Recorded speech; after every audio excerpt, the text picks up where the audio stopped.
Welcome out to DEFA HQ, and with me is Miles from Lily Publications, and we're talking about this new book. Oh, and also the Minister, beg your pardon. Thank you, Paul. That's all right, coming to you in a second. The Island Kitchen, Volume 2. Miles, you told me it's 4 years ago since we talked about this on Volume 1. Yes, it is 4 years ago, and during that 4 years, edition 1 sold over 5,000 copies, which is one of the best-selling books that we've ever had, both on Ireland and off Ireland.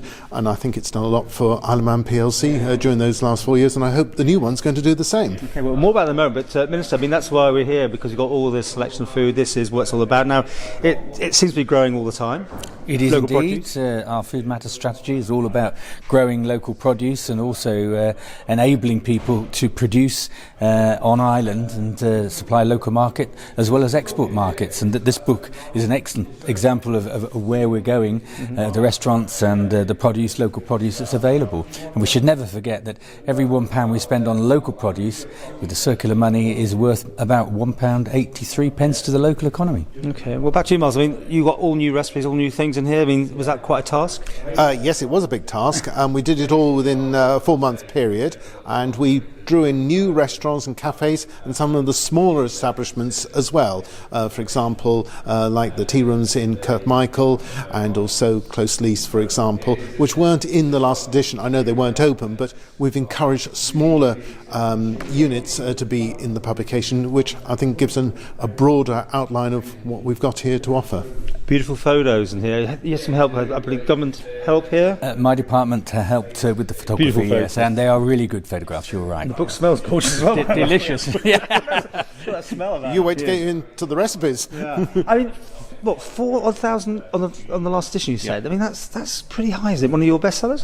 It is one of our bestsellers. When you think the Good Food Guide, which is produced in Britain, only sells about 3,000 to 3,500 copies, no. I think we here on the Isle of Man have done something really proud. But of course, local people are very supportive of the book, as usual. But you know, the good name of what we're doing over here is getting over to the UK and Europe and worldwide. Right. Well, I was going to say, because this is available online, as they say. So do you sell a lot overseas? Yes, we sell a lot overseas through our website and also through bookshops in the UK. And any more words of wisdom? I mean, people out there who are thinking about starting something or getting into this? Well, I would say, first of all, the book is well worth a read, and it showcases some of our eateries, restaurants, etc.